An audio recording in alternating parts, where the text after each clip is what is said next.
السلام عليكم ورحمة الله وبركاته. وعليكم السلام ورحمة الله.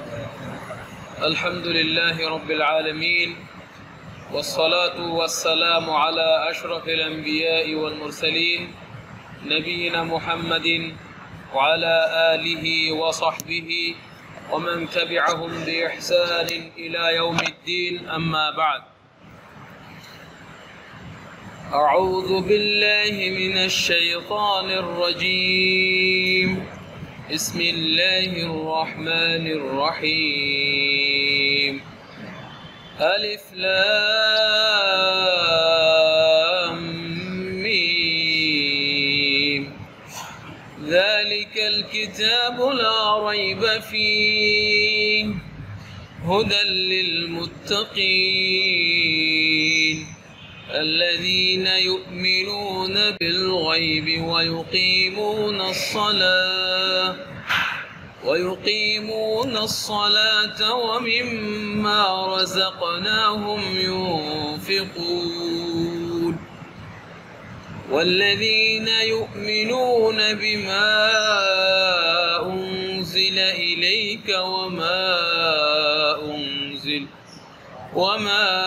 أنزل من قبلك وبالآخرة هم يوقنون أولئك على هدى من ربهم وأولئك هم المفلحون. الحمد لله.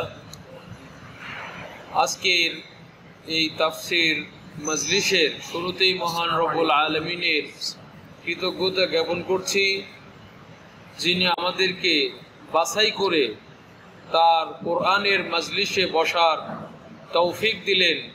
এজন্য আমরা সকলেই মনের অন্তঃস্থল থেকে বলি আলহামদুলিল্লাহ। দরুদ ও সালাম বর্ষিত হোক সর্বশেষ ও সর্বশ্রেষ্ঠ নবী মুহাম্মদুর রাসূলুল্লাহ সাল্লাল্লাহু আলাইহি ওয়াসাল্লামের উপর, যে নবী মুহাম্মদুর রাসূলুল্লাহ সাল্লাল্লাহু আলাইহি ওয়াসাল্লামের সুন্নতের অনুসরণ ছাড়া, যে নবী সাল্লাল্লাহু আলাইহি ওয়াসাল্লামের তরিকা আদর্শ অনুসরণ ছাড়া কোনোভাবেই আমরা মুক্তি পেতে পারবো না। সেই নবীর শানে সালাত ও সালাম কামনা করে বলি আল্লাহুম্মা সাল্লি আলাইহি আল্লাহুম্মা বারিক আলাইহি। প্রিয় বন্ধুগণ, আজকে আমরা সূরাতু আল বাকারা থেকে 5টি আয়াত তেলাওয়াত করেছি। আল্লাহ সুবহানাহু ওয়া তাআলার কাছে সাহায্য কামনা করছি, তিনি যেন এখান থেকে যতটুকু সম্ভব আজকে এটা বোঝার তিনি আমাদেরকে তৌফিক দান করেন, আমিন। প্রথমে আল্লাহ সুবহানাহু ওয়া তাআলা প্রথম যে আয়াত সেখানে বলছেন আলিফ লাম মিম, 3টা হরফ, 3টা অক্ষর আল্লাহ সুবহানাহু ওয়া তাআলা এখানে সূরাতুল বাকারার শুরুতে তিনি বলেছেন, 3টি হরফ উল্লেখ করেছেন। তো এরকম শুধু এই সূরার শুরুতে না, বিভিন্ন সূরার শুরুতে যারা আমরা কোরআন পড়ি তারা আমরা জানি বিভিন্ন সূরার শুরুতে এরকম কিছু অক্ষর আছে, এগুলোকে বলা হয় আল হুরুফ আল মুকাত্তাআ, অর্থাৎ বিচ্ছিন্ন কিছু অক্ষর। বিভিন্ন সূরার শুরুতে এগুলো এসেছে। তো এগুলোর অর্থটা যে কি, এর উদ্দেশ্যটা কি, সে সম্পর্কে আল্লাহই ভালো জানেন তিনি কি উদ্দেশ্য করেছেন, আমরা আসলে এটা জানি না। এজন্য এই ক্ষেত্রে সবচেয়ে নিরাপদ হলো এটার কোনো অর্থ বর্ণনা করার প্রতি উকি ঝুঁকি না দেওয়া। বিভিন্ন লোক বিভিন্নভাবে ইশারা ইঙ্গিতে অনেক কিছু বোঝানোর চেষ্টা করেছেন, এগুলিতে না ঢোকা এটাই সবচেয়ে নিরাপদ। কারণ আল্লাহ যেহেতু স্পষ্ট করে কিছু বলেননি এবং এই অক্ষরগুলো দ্বারা কি উদ্দেশ্য আমাদের নবী সাল্লাল্লাহু আলাইহি ওয়াসাল্লামও কিছু বলেননি, তাহলে আমরা কিভাবে সেটা বলবো বা জানবো? এজন্য এই সমস্ত এই অক্ষরগুলির অর্থের দিকে উকি দেওয়া বা সেটা বর্ণনা করার জন্য দাবিত হওয়া কোনো দলিল ছাড়া এটা ঠিক না, চুপ থাকাটাই নিরাপদ। তবে এটা আমাদের সাথে সাথে বিশ্বাস রাখতে হবে যে আল্লাহ সুবহানাহু ওয়া তাআলা, এবং দৃঢ় বিশ্বাস রাখতে হবে যে আল্লাহ সুবহানাহু ওয়া তাআলা কিন্তু এগুলো অনার্থকভাবে নাজিল করেননি।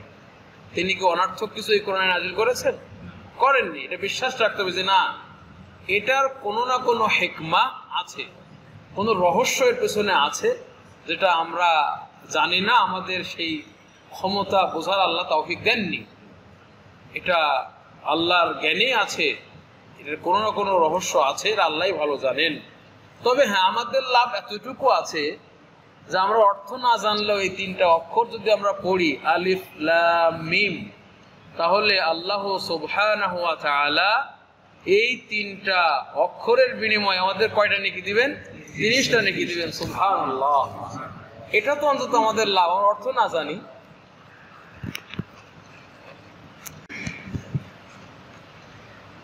এরপর আল্লাহ সুবহানাহু ওয়া তাআলা দ্বিতীয় আয়াতে উল্লেখ করেছেন, বলেছেন যালিকাল কিতাবু লা রাইবা ফি, এটা এমন একটা সম্মানিত কিতাব যে কিতাবের ভেতরে কোনো সংশয়, সন্দেহ, দ্বিধাদ্বন্দ্ব এরকম কিছু নেই। যা কিছু এখানে বলা হবে একবারে ইয়াকিনি বিষয়, সুনিশ্চিত বিষয়, এরকম না যে এখানে দোদুল্যমান বিষয়, সংশয়পূর্ণ, এরকম কিছুই নেই। লা রাইবা ফি হুদাল লিল মুত্তাকিন, যারা মুত্তাকি, আল্লাহ ভীরু, আল্লাহকে যারা ভয় করে, তাদের জন্য এখানে রয়েছে পথ নির্দেশ। এই কোরআন তাদের জন্য, এই কিতাব তাদের জন্য পথ প্রদর্শক। প্রিয় বন্ধুগণ, এখানে আল্লাহ বলেছেন যালিকাল কিতাব, এর অর্থ হলো হাদাল কিতাবুল আযীম, এই যে মহা সম্মানিত একটি কিতাব, যেটা বাস্তবিক, বাস্তবধর্মী একটি কিতাব। কাল্পনিক কোনো বিষয় এখানে নেই, ওয়ালিক, মিথ্যা কোনো বিষয় এখানে নেই, একবারে বাস্তবধর্মী বই। পৃথিবীতে যদি একটা বই থেকে থাকে বাস্তবধর্মী, সেটা হলো আল কোরআন। তো এই কোরআন এটা বাস্তবধর্মী, এবং এই কোরআনের ব্যাখ্যা যেটা আল হাদিস, আল্লাহ রসুলের হাদিস, সেটাও তাহলে বাস্তবধর্মী। তো এছাড়া বাদ বাকি অনেক কিতাব আছে যেগুলোতে একজন একটা লিখে যায়, আর একজন এসে সেটা সমালোচনা করে ভুল ধরে, ওটার আরেকজন সমালোচনা করে, আবার অনেক সময় অবাস্তব ওয়ালিক ইচ্ছা কাহিনীও থাকে। তো এটা হচ্ছে বাস্তবধর্মী একটা কিতাব, যেটার ভিতরে এমন মহৎ ইলম আছে, জ্ঞান আছে, এবং এমন সুস্পষ্ট সত্য আছে, যেটা পূর্ববর্তীদের এবং পরবর্তীতে আরো যারা আসবে এদের কারো কিতাবে যেটা আর নাই। এত ইলম অন্তর্ভুক্ত আছে, বড় এবং বিশাল সুবিশাল জ্ঞান এর ভিতরে যেটা অন্তর্ভুক্ত হয়ে আছে, এবং স্পষ্ট সত্য যে বিষয়টি এর ভিতরে অন্তর্ভুক্ত হয়ে আছে, এটা আর কোনো কিতাবের ভেতরে এটা নাই। পূর্ববর্তীদের কিতাবে বলেন আর পরবর্তীদের কিতাব সময়ে বলেন, কোনো কিতাবে নাই। আল্লাহ এই জন্য বলছেন লা রাইবা ফি, এর ভেতরে কোনো দিক থেকে কোনো প্রকারের কোনো সংশয় বলেন আর সন্দেহ বলেন আর অনিশ্চয়তা কোনো কিছু বলেন, এগুলো কিছুই নেই, এর ভিতরে কোনো দিক থেকে নেই। তো এখন যদি বলা হয় সন্দেহ সংশয় নেই, তাহলে তার বিপরীতটা আছে। সেটা কি? তার বিপরীতটা হলো এখানে সুনিশ্চিত বিষয় আছে, ইয়াকিনি বিষয় আছে। এখানে এই কিতাব, এজন্য এই কিতাব অন্তর্ভুক্ত করে আছে এমন সুনিশ্চিত জ্ঞানকে, ইলমুল ইয়াকিনকে, যে জ্ঞান পৃথিবীর তাবৎ সন্দেহ এবং সংশয়কে দূরীভূত করে দিবে। যে জ্ঞান, এটা এই জ্ঞান যদি আমরা অর্জন করতে পারি, এমন জ্ঞান এর ভিতরে আছে। সুবহানাল্লাহ। এখানে আপনার এবং আমার মনে রাখা উচিত একটা উপকারী কায়দা। সেটা হলো কি, যখন আমরা কোনো কিছুর প্রশংসা করব না সূচক শব্দ দিয়ে, যেমন আমরা যদি বলি যে লোকটা দুর্বল না, এটা তার প্রশংসা করা হলো না? লোকটা দুর্বল না, তো এই যে নাসূচক শব্দ দ্বারা, যেটা দ্বারা প্রশংসা করা উদ্দেশ্য হয়, এটা দ্বারা উদ্দেশ্য ওর বিপরীত যেটা অর্থ আছে সেটা পূর্ণাঙ্গ রূপে উদ্দেশ্য। যেমন আমরা যদি বলি যে এ দুর্বল না, মানে কি এ পূর্ণ সবল, এটা কিন্তু আমরা উদ্দেশ্য করি। এর একটা কিন্তু কায়দা। তো এই কায়দার ভিত্তিতে কোরআনে বলা হয়েছে লা রাইবা ফি, এটা কোরআনের প্রশংসা কিনা। আল্লাহ কিন্তু এখানে কোরআনের প্রশংসা করছেন যে এর ভিতরে কোনো সংশয় সন্দেহ নেই।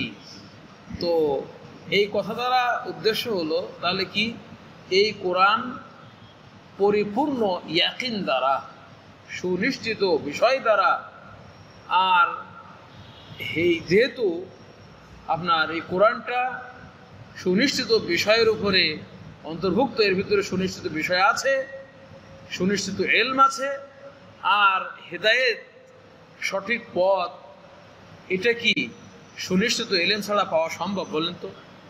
আপনি যদি হেদায়েত পেতে চান তাহলে আপনার সুনিশ্চিত এলম লাগবে কিনা? তো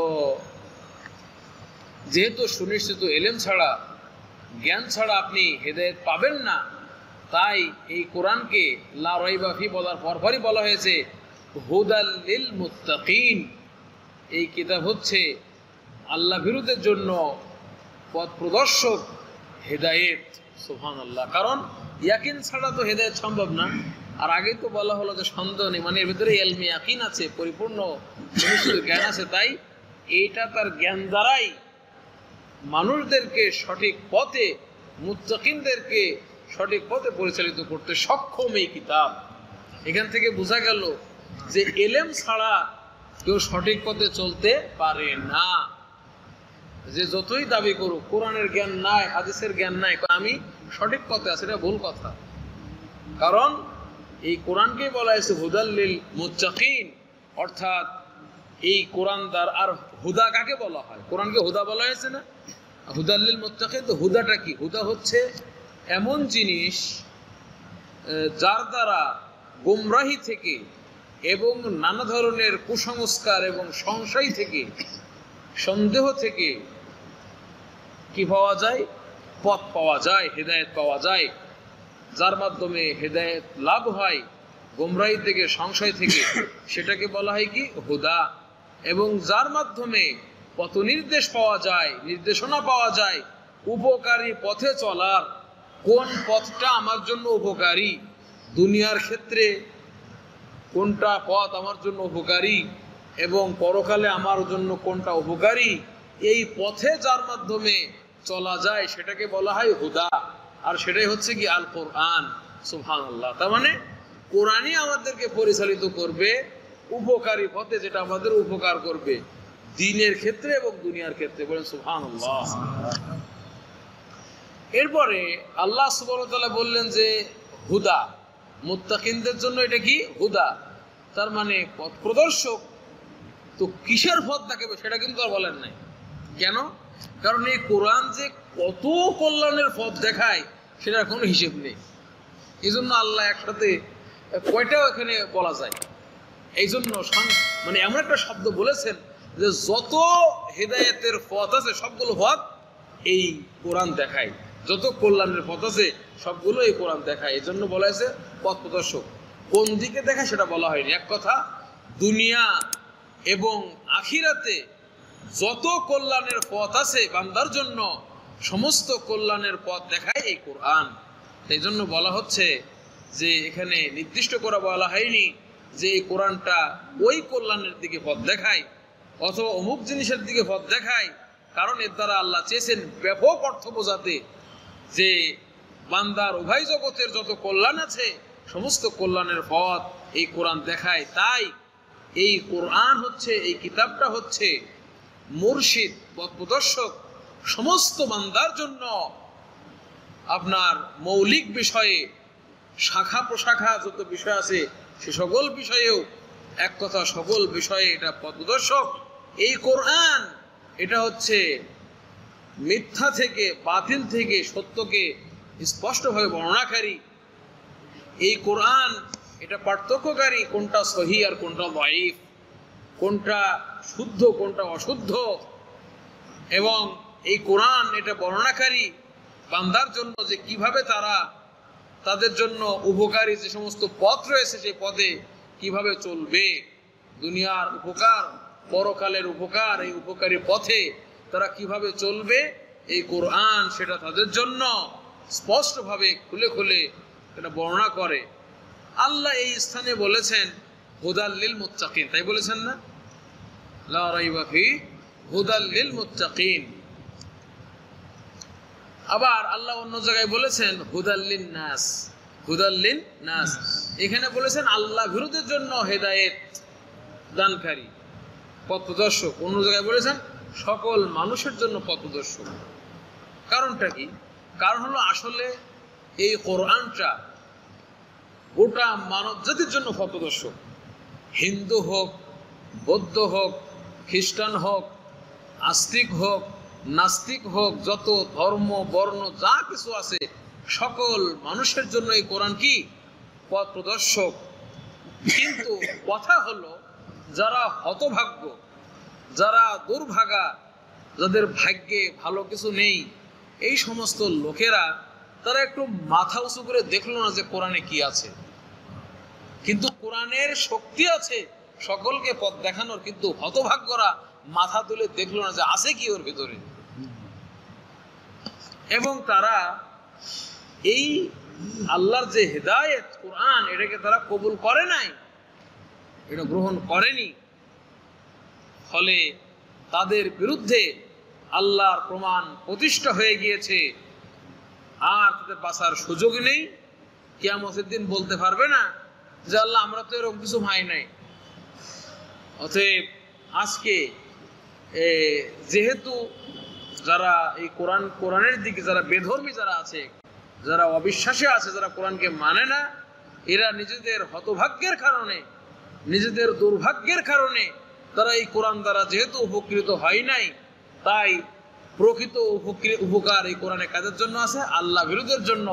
তাই আল্লাহ অনেক জায়গায় বলেছেন হুদাল লিল মুত্তাকিন, মুত্তাকিন শব্দটা উল্লেখ করেছেন যে মুত্তাকিনদের জন্য পথপ্রদর্শক, কারণ ওরাই তো প্রকৃত উপকারটা লাভ করছে। আর না হলে হুদাল লিন নাসও বলেছেন যে সকল মানুষকে পথ প্রদর্শন করতে সক্ষম কোরআন, কিন্তু হতভাগারা মাথা তুলে তাকায় নাই কি আছে, আরো এরা শত্রুতা করে কোরআনের লগে। অন্যদিকে যারা মুত্তাকিন, যারা আল্লাহকে ভয় করে, তারা এই হেদায়েত লাভের সবচাইতে বড় যেটা উপায় সেটা তারা অর্জন করছে, সেটা কি তাকওয়া। তাকওয়া ছাড়া কি কোরআন দ্বারা উপকার সম্ভব? না। বলে তো তাকওয়া কি? তাকওয়া হলো যে জিনিসটি আল্লাহর আযাব থেকে এবং তার রাগ থেকে বাঁচাতে পারে, ওই জিনিসটা কঠিনভাবে ধারণ করা, কিভাবে? আল্লাহর আদেশ পালনের মাধ্যমে এবং নিষেধ বর্জনের মাধ্যমে। এটা হলো তাকওয়া। তো এই তাকওয়া যারা অর্জন করছে এরা কিন্তু হেদায়েত লাভের সবচেয়ে বড় উপকরণ তাকওয়া। এটা যারা অর্জন করছে মুত্তাকিরা, এরাই মূলত এই আল কোরআনের মাধ্যমে হেদায়েত প্রাপ্ত হয়েছে এবং এরাই মূলত কোরআনের দ্বারা উপকৃত হয়েছে। মুত্তাকিরা, আল্লাহ ভীরুরা, এরাই উপকৃত হয়েছে কোরআন দ্বারা। আর যাদের ভিতরে আল্লাহর কসম, যাদের ভিতরে আল্লাহ ভীতি নাই, যতই মাথায় টুপি থাক, যতই লম্বা জামা থাক, যতই নিজের আলেম হিসেবে জাহির করুক, এদের অনেকে আছে শয়তান, কোরআন দ্বারা উপকৃত হয় নাই, তাই তারা কোরআনের অপব্যাখ্যা করে। আল্লাহ যেটা বোঝাতে চেয়েছেন সেইটা না বুঝিয়ে একটা উল্টো ব্যাখ্যা দিয়ে নিজের দুনিয়া হাসিল করতেছে, আছে না? না এরকম। এই জন্য আল্লাহ ভীরু ছাড়া, মুত্তাকি ছাড়া, যারা প্রকৃত তাকওয়াবান, আল্লাহর ভয় যাদের অন্তরে আছে, এরা ছাড়া এই কোরআন দ্বারা আসলে উপকৃত কেউ হতে পারে নাই, আর পারবেও না। এই জন্য বলেছে হুদাল লিল মুত্তাকিন, যার কারণে আজকে কোরআনের কত ব্যাখ্যা দেখা যায় উল্টা পাল্টা। এদের তাকওয়া নাই, এরা গোমরা। এজন্য পরিপূর্ণ তাকওয়া, এই উপকার এই মুত্তাকিরা পেয়েছে। এজন্য আল্লাহ অন্য আয়াতে বলেছেন ইয়া আইয়ুহাল্লাযীনা আমানু, হে ঈমানদাররা, ইন তাত্তাকুল্লাহা, যদি তোমরা আল্লাহকে ভয় করো, ইয়াজআল লাকুম ফুরকানা, আল্লাহ তোমাদের জন্য করে দিবেন পার্থক্য সূচিতকারী বিষয়, যেটা তোমাদের সামনে পার্থক্য করে দিবে হক এবং বাতিলের মাঝে, অর্থাৎ তোমাদেরকে কোরআনের জ্ঞান দিবেন। সুবহানাল্লাহ। আমরা আল্লাহকে ভয় করি। তো এজন্য যারা মুত্তাকি ওরাই মূলত কোরআনের আয়াত দ্বারা প্রকৃত পক্ষে এরাই হচ্ছে কোরআনের আয়াত দ্বারা উপকার লাভকারী।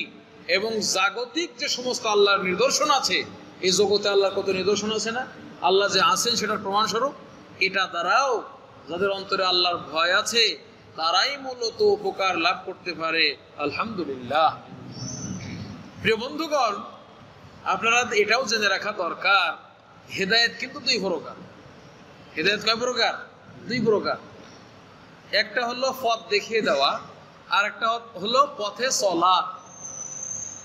যেমন আমি আপনারা বললাম যে আপনি যাত্রাবাড়ি যাবেন, তো এই পথ দিয়ে যান, তো আপনারা দেখাই দেওয়ার যাত্রাবাড়ি যাওয়ার পথ, এটা একটা হেদায়েত। আর একটা হলো কি ওই পথে চালানো, ওই পথে চলা। তো একজন লোক পথটাও দেখলো, পথেও চললো, এই দুই প্রকার হেদায়েতই হলো। আর একজনকে বললাম যে এটা দিয়ে যেতে হবে যাত্রাবাড়ি, ও ওদিক দিয়ে না গিয়ে উল্টা পথে চলা শুরু করছে, তাহলে ওরে একটা পথ দেখানো হয়েছে কিন্তু আর একটা পথ সে পায় নাই, মানে যেটা মূল যে পথ দিয়ে গেলে যাইতে পারবে সেটা সে পারলো না। তো হেদায়েত দুই প্রকার, একটা হলো এমনি পথ দেখানো, আর একটা হলো পথে চালানো। তো যারা মুত্তাকি তারা কিন্তু উভয় হেদায়েত পেয়েছে, তারা যেমন সঠিক পথটা দেখেছে সেই পথে চলেছেও। আর অন্যরা যারা কাফের, যারা কোরআনকে মানে না, তারা শুধু পথ দেখেছে যে হ্যাঁ একটা ইসলাম একটা পথ আছে, কিন্তু সেই পথে জীবনে চলে দেখে নাই। এই জন্য মুত্তাকিনদের জন্য উভয় পথ অর্জন হয়েছে। আর যারা মুত্তাকি না তাদের জন্য খালি শুধু পথটাই দেখা হয়েছে, পথে চলার হয় নাই। এই জন্য প্রকৃত হেদায়েত এটা কারা হয়? মুত্তাকিরা। এই জন্য আল্লাহ এখানে বলেছেন হুদাল লিল মুত্তাকিন। প্রিয় বন্ধুগণ, এরপর আল্লাহ সুবহানাহু ওয়া তাআলা এই মুত্তাকি কারা এদের একটু বর্ণনা দিয়েছেন, এদের একটু বৈশিষ্ট্য বলেছেন যে আসলে মুত্তাকি কারা। সবাই তো নিজেরা মুত্তাকি দাবি করতে পারে, তাই না? কিন্তু মুত্তাকি তো আসলে সবাই না। কারা তারা? এই বৈশিষ্ট্যটা আল্লাহ একটু বলে দিয়েছেন। এবং মুত্তাকিদের বৈশিষ্ট্য আল্লাহ বর্ণনা করেছেন বেশ কয়েকটা জিনিস দ্বারা। তার ভিতরে একটা হলো আকীদার বিষয় দ্বারা, মানে ভেতরের বিশ্বাস সাফ থাকতে হবে মুত্তাকি হতে গেলে। শুধু ভেতরে বিশ্বাস আছে কিন্তু বাহ্যিক আমল যদি না থাকে তাহলে হবে না। এই জন্য মুত্তাকিদের বৈশিষ্ট্য বর্ণনা করেছেন ভেতরের বিশ্বাস দ্বারা, তারপরে আভ্যন্তরীণ আমল দ্বারা, বাহ্যিক আমল দ্বারা, ভেতর বাহিরের আমল দ্বারা, যাতে করে তারা মানে কারণ এই বিষয়গুলো কেন বলেছেন? কারণ তাকওয়ার অর্থই হলো এগুলো, যে ভিতরে বিশ্বাস, ভিতরেও আমল করতে হবে, বাইরেও আমল করতে হবে। এই জন্য আল্লাহ এই বিষয়গুলো উল্লেখ করেছেন মুত্তাকিদের বিষয়ে। তো আসুন আমরা শুনি যে আল্লাহ কি কি বৈশিষ্ট্য উল্লেখ করেছেন মুত্তাকিদের সম্পর্কে, যে মুত্তাকি হতে গেলে কি কি কাজ লাগবে। এক নাম্বার, আল্লাযীনা ইউমিনুনা বিল গায়বি, যারা গায়েবকে, অদৃশ্যকে বিশ্বাস করে, যেটা চোখে দেখে নাই এটাকে বিশ্বাস করে। আল্লাহকে আমরা দেখেছি, আমরা বিশ্বাস করি। তারপরে জান্নাত আমরা দেখি নাই, জাহান্নাম আমরা দেখি নাই, কত নবী আসছে, আমাদের নবীকেও তো আমরা দেখি নাই, না দেখে আমরা বিশ্বাস করি। আসমানি কিতাব এগুলো আমরা বিশ্বাস করি, ফেরেশতা, পরকাল, তারপরে কবরের আযাব, কবরের সুখ, জাহান্নাম, সিরাত, যত বিষয় সংবাদ দেওয়া হয়েছে এগুলোকে যারা বিশ্বাস করে এরা হচ্ছে মুত্তাকি। আল্লাযীনা ইউমিনুনা বিল গায়ব, যারা অদৃশ্যকে বিশ্বাস করে। আসলে ঈমানের বাস্তবতাটা কি? ঈমানের মর্মটা কি? ঈমান হলো রাসূলগণ, শুধু আমাদের রাসূল না, যত রাসূল দুনিয়াতে এসেছেন রাসূলগণ যা কিছু সংবাদ দিয়েছেন সবগুলোর পরিপূর্ণ বিশ্বাস করার নাম হলো কি? ঈমান। পাশাপাশি শুধু বিশ্বাস করে থাকা না, পাশাপাশি অঙ্গ প্রত্যঙ্গের মাধ্যমে সেটা কর্মে বাস্তবায়ন করা। তো আসল বিষয়টা চোখ দ্বারা যেগুলো দেখি এটা বিশ্বাস করা না, কারণ এটা তো সবাই বিশ্বাস করে, কাফেরও বিশ্বাস করে, ঈমানদারও বিশ্বাস করে, সবাই বিশ্বাস করে। চোখ দ্বারা যেটা দেখা যায়, অনুভব ইন্দ্রিয়, পঞ্চ ইন্দ্রিয় যেটা অনুভব করা যায়, তো সবাই বিশ্বাস করে। কিন্তু আসল বিষয় হলো যেটা আমরা দেখি না, যেটা দেখি নাই, প্রত্যক্ষ করি না, অদৃশ্য, এইটাকে বিশ্বাস করাটা হলো আসল বিষয়। আমরা আল্লাহ সুবহানাহু ওয়া তাআলার প্রতি বিশ্বাস করি, আমরা গায়েবের সকল বিষয়কে বিশ্বাস করি। কারণ কি? আল্লাহ আমাদেরকে সংবাদ দিয়েছেন, রাসূল আমাদেরকে সংবাদ দিয়েছেন। তাই এই জন্য আল্লাযীনা ইউমিনুনা বিল গায়ব, মুত্তাকি তারা যারা এই গায়েবকে বিশ্বাস করে। আবার এই ঈমানের মাধ্যমেই, মানে যেগুলো গায়েবের প্রতি বিশ্বাস, এই গায়েবের প্রতি বিশ্বাসের দ্বারাই একজন মুমিন এবং একজন কাফেরের মধ্যে পার্থক্য হয়ে যায়। কাফের আবার কি, আল্লাহ আবার কি, দেখি নাই শুনি নাই, এটাই তো পার্থক্য। এর মাধ্যমে পার্থক্য হয়ে যায়। কারণ আমরা আল্লাহ এবং রাসূল যেটাই বলেছে সেটাই বিশ্বাস করি, কাফেররা সেটা করে না। মুমিন একজন ইমানদার, আল্লাহ যা কিছু সংবাদ দিয়েছেন এবং রাসূল সাল্লাল্লাহু আলাইহি ওয়াসাল্লাম যা কিছু সংবাদ দিয়েছেন সহিহ হাদিসে প্রমাণিত, একজন ইমানদার সেগুলো সব বিশ্বাস করে। সেটা সে দেখে থাকুক, বুঝে থাকুক, তার আকলে ধরুক বা না ধরুক, সে দেখুক বা না দেখুক, বুঝুক বা না বুঝুক, সেগুলো সব সে বিশ্বাস করে। আল্লাহু আকবার। পক্ষান্তরে যারা নাস্তিক, যারা জিন্দিক, মুনাফিক, কাফের, এরা গায়েবের বিষয়কে বিশ্বাস করে না। কই এটা আবার কেমনে হয়, এটা দেখি নাই, এটা কেমনে হয়, আবার এটা বিশ্বাস করে না। নাস্তিক গুলা করে নাকি, কবরে কি হবে, কিছুই হবে না। তো এই নাস্তিকরা গায়েবের বিষয়কে বিশ্বাস করে না। কেন? ওদের যুক্তিতে, ওদের লজিকে এই গায়েব প্রমাণ হয় না, আকল এদের ওই পর্যন্ত পৌঁছায় না। অথচ আল্লাহ যে আকল দিয়েছেন, এই আকল অত্যন্ত মানে খসের, অসম্পূর্ণ একটা আকল। কিন্তু মুমিনদের আকলটা আবার পরিপূর্ণ। কিন্তু কাফেরদের আকল, যারা গায়েবের বিষয় বুঝতে চেষ্টা করছে, এদের আকল অসম্পূর্ণ। যার কারণে এই আকল, তাদের এই বিবেক বুদ্ধি সেই গায়েবের বিষয়ের প্রতি না পৌঁছানোর কারণে তারা যেটা জানতে পারে না, বুঝতে পারে না, সেটা অস্বীকার করে বসছে। এরা নাস্তিক। তাই এদের আকল থাকতে এরা ব্যাকল। এই জন্য এরা আকল থাকতে ব্যাকল। এদেরকে পশুর সাথে তুলনা করা হয়েছে। পশুর কোনো আকল নেই, যেমন এরা একই। এদের আকল নষ্ট হয়ে গেছে, এদের বিবেক বুদ্ধি সব ধ্বংস হয়েছে। পক্ষান্তরে আল্লাহ যা কিছু বলেছেন সেগুলিকে বিশ্বাস করার কারণে আমাদের আকল, আমাদের এত আল্লাহ বৃদ্ধি করে দিয়েছেন, আলহামদুলিল্লাহ, যেটা বলে শেষ করার নয়। কারণ আমরা আল্লাহর সকল বিষয়ের প্রতি এবং রাসূল সাল্লাল্লাহু আলাইহি ওয়াসাল্লাম যা কিছু বলেছেন সবকিছু আমরা বিশ্বাস করি, আর এর মাধ্যমে আমাদের আকল পরিপূর্ণ লাভ করেছে। প্রিয় বন্ধুগণ, গায়েবের প্রতি ঈমান, এই গায়েবের প্রতি ঈমানের অন্তর্ভুক্ত কি কি বিষয় একটু খেয়াল করবেন। আমরা যখন বলবো যে গায়েবের প্রতি ঈমান আনে, মুত্তাকিরা গায়েবের প্রতি ঈমান আনে, তো গায়েবের প্রতি ঈমানের অন্তর্ভুক্ত কি কি বিষয়?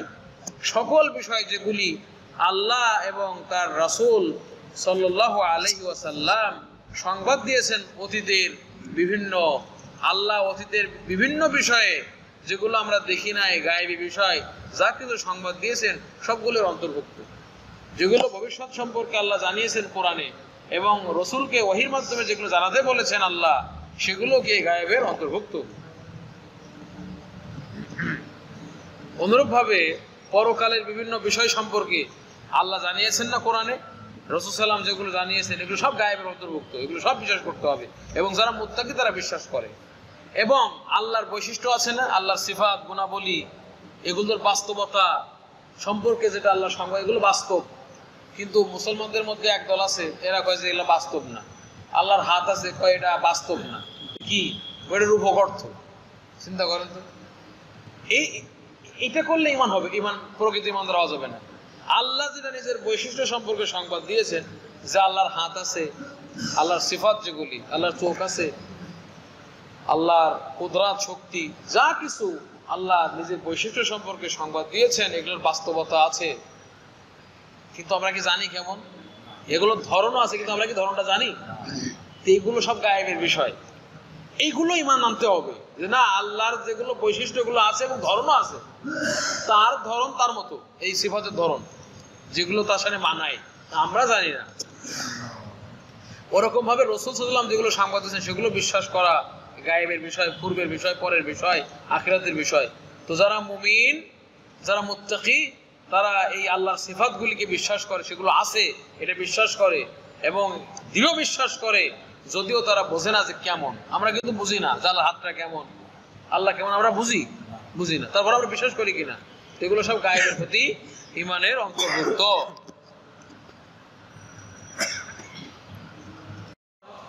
আল্লাহ সুবহানাহু ওয়া তাআলা বলছেন ওয়া ইউকিমুনাস সালাহ, এবং যারা সালাত কায়েম করে, যারা সালাত কায়েম করে। এখানে আল্লাহ বলে নাই যে যে সালাত সম্পাদন করে, এটা বলে নাই, অর্থাৎ সালাত সংগঠিত করে, এটাও বলে নাই।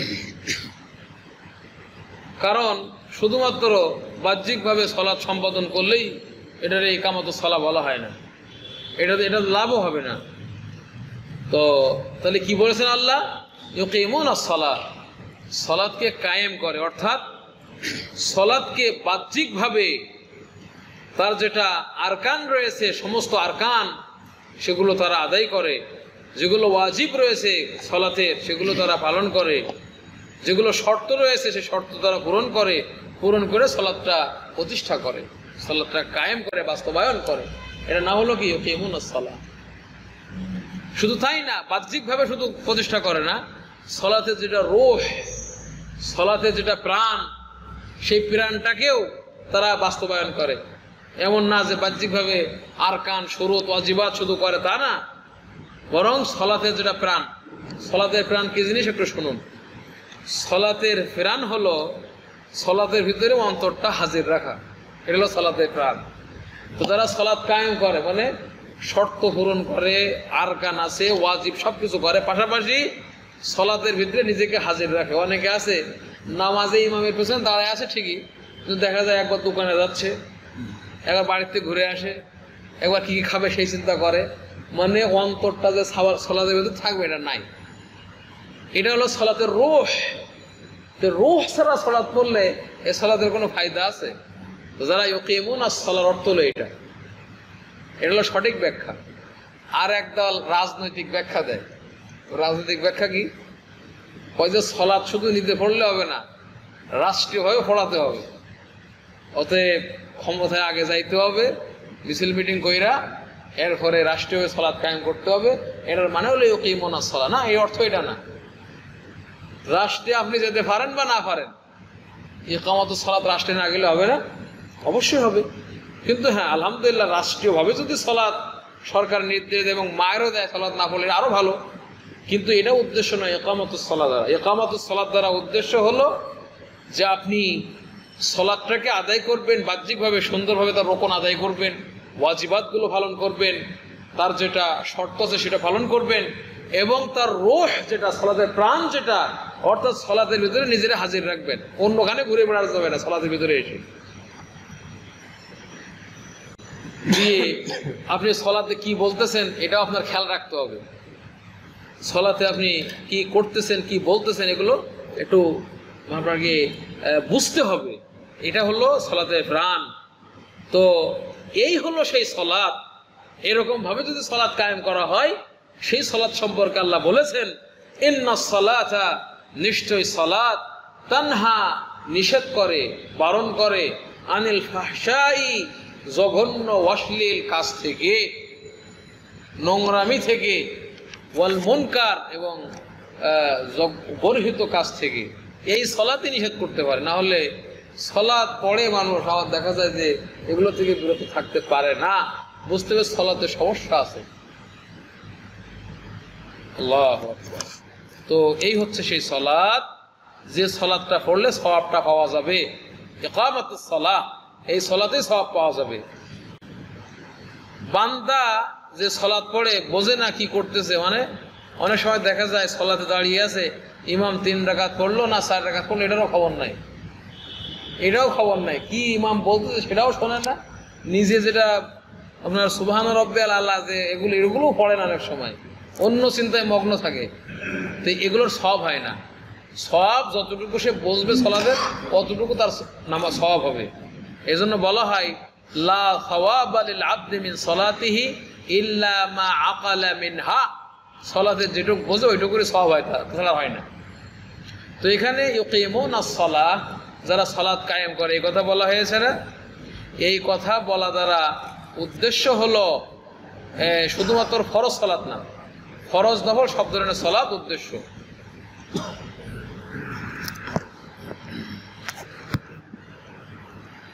এরপরে বলছেন ওয়ামিম্মা রাযাকনাহুম ইউনফিকুন, এরপরে আমি যেটা তাদেরকে রিজিক দিয়েছি তার থেকে কিছু, সব না, ওয়ামিম্মা রাযাকনাহুম, যেটা আমি তাদেরকে রিজিক দিয়েছি সেখান থেকে কিছু তারা ব্যয় করে। এগুলো সব কাদের সিফাত? মুত্তাকিনদের সিফাত। মুত্তাকি হতে গেলে গায়েবের প্রতি বিশ্বাস লাগবে, সালাত কায়েম করা লাগবে, এবং আরও একটা বৈশিষ্ট্য হলো যে আমি যেটা রিজিক দিয়েছি সেখান থেকে ব্যয়ও করে। এখানে এই ব্যয় দ্বারা উদ্দেশ্য যেটা আপনার ওয়াজিব ব্যয় আছে, কিছু ব্যয় আছে কি ওয়াজিব করতেই হবে, যেমন যাকাত, এটা ওয়াজিব না? যেমন স্ত্রীর খোরপোশ, এটাও তো ওয়াজিব। বিয়ে করছেন, স্ত্রীর খাওয়া পড়া দিতে হবে, এটাও ওয়াজিব। অনেকে আছে বিয়ে করে কিন্তু বউরে খাওয়া দেয় না, তো এটাও তো মুত্তাকি না, কারণ যেটা ওয়াজিব দান এটাও করতে হবে। যেমন যাকাত, স্ত্রীদেরকে খরচ দেওয়া, আত্মীয় স্বজন যারা আছে গরিব অভাবী, যেমন ভাই আছে বোন আছে অত্যন্ত অভাবী, এরা এখনো নিজে আলাদা সংসার হয় নাই, আছে বাড়িতে থাকে অভাবী, আপনার আল্লাহ টাকা দিছে, আপনার উপর ওয়াজিব ভাইকে দেখা, আপনার উপর ওয়াজিব বোনকে দেখা, এগুলো ওয়াজিব। তো এই খরচ যারা দেয়, এবং অধীনস্থ যারা আছে, একটা গরু আছে, একটা ছাগল আছে, এগুলো আপনি মালিক, এই গরুটা যে আপনি পুষছেন এটা খাওয়ান দেওয়া লাগবে না? শুধু বাড়িতে রাখলে তুই পেটটা একবারে লেগে থাকলে তো হবে না, এটা ওয়াজিব, এটাও খরচ করে। এছাড়া আরো অনেক যেগুলো ওয়াজিব খরচ খরচা আছে সেগুলো করে, পাশাপাশি যেগুলো নফল সদকা সেগুলোও করে। বিভিন্ন নফল সদকা আছে না, মাদ্রাসায় দেয়, ইয়াতিমখানায় দেয়, অভাবীদেরকে দেয়, বিভিন্নভাবে যেগুলো নফল সদকা আছে সেগুলোও করে। আল্লাহ এখানে বলছে যে খরচ করে, ব্যয় করে, কিন্তু কাদের উপরে ব্যয় করে এই কথা কিন্তু বলে নাই। কারণ যাদের উপরে ব্যয় করা হবে এটা কি একটা দুইটা নাকি? বহু পথ আছে, বহু মাধ্যম আছে যেখানে কি করা যায়, ব্যয় করা যায়। এই জন্য এটা আল্লাহ উল্লেখ করে নাই। আল্লাহু আকবার। আল্লাহর কোরআনের আয়াতগুলি কত হিকমতপূর্ণ এবং কত মহত্বপূর্ণ, যা কিন্তু এক একটা আয়াতের ব্যাখ্যা এটা তো সংক্ষেপে কত ব্যাখ্যা, যে আল্লাহ বলছে যে ব্যয় করে, কোথায় ব্যয় করে কথা আল্লাহ উল্লেখ করে নাই। তো বলছে কারণটা কি উল্লেখ করে নাই কেন? বলছে যে কারণ এই ব্যয় করার পথ অনেক আছে, এই জন্য যাদের উপর ব্যয় করা এদের অনেক প্রকার আছে, এই জন্য আল্লাহ উল্লেখ করে নাই। আর তাছাড়া খোদ আল্লাহর পথে ব্যয় করাটা এটা একটা ইবাদত, এই জন্য ইবাদত হিসেবে আল্লাহ উল্লেখ করছেন। তারপর আল্লাহ কি বললেন? ওয়া মিম্মা রাযাকনাহুম, মিন শব্দটা ব্যবহার করছেন। আর আপনারা যারা আরবির কায়দা সম্পর্কে জ্ঞান আছে আপনারা জানেন মিন শব্দটা অনেক অর্থ দেয়। তার ভিতরে একটা হলো কি বাব, তাবঈদ, মানে কিছু বোঝানোর জন্য। তার মানে অর্থ কি? মানে আল্লাহ এখানে ইঙ্গিত দিচ্ছেন যে আল্লাহ যে রিজিকটা আমাদেরকে দিয়েছেন এখান থেকে সব চান না, এখান থেকে জুজএ ইয়াসির, সামান্য পরিমাণ একটা অংশ আল্লাহ ব্যয় করতে বলেছেন। আল্লাহ সব আমাদের কাছে কেড়ে নেবেন বিষয়টা এমন না। তো এটা আল্লাহ বোঝানোর জন্য মিম্মা শব্দটা ব্যবহার করছেন, যে আল্লাহ আমাদের সম্পদ থেকে তিনি সামান্য একটু ব্যয় করতে বলেছেন, যেটা তাদের জন্য ব্যয় করলে ক্ষতি হয় না, বরং আরো বৃদ্ধি পায়, এবং তাদের উপর ভারীও না। এই পরিমাণ ব্যয় করাটা ভারী না যে তাদের উপর ভারী হয়ে যাবে, বরং এই ব্যয়টা সামান্য পরিমাণ ব্যয় করলে এরাই কি হবে? উপকার পাবে। সুবহানাল্লাহ। এবং এটা ব্যয় করে তারা যেমন উপকার পাবে, পরকালে সওয়াব, দুনিয়াতে মালও বৃদ্ধি পাবে, আবার এই অল্প ব্যয়ের মাধ্যমে তার মুসলিম ভাইরা উপকার পাবে। সুবহানাল্লাহ। আজকে দেখুন, সামান্য না বললে হয় না, বংশালবাসী আজকে ব্যয় করতেছে না, মাদ্রাসা মোহাম্মদী আরবিয়া এরা প্রতিষ্ঠা করছে না, এর মাধ্যমে এরা যেমন উপকার পাচ্ছে, গোটা বাংলাদেশের কত ছেলে আজকে এখান থেকে এলেম অর্জন করতেছে, কত মুসলিম ভাই এখান থেকে দিন শিখতেছে। এটা কি ছোটখাটো কোনো কাজ? আল্লাহু আকবার।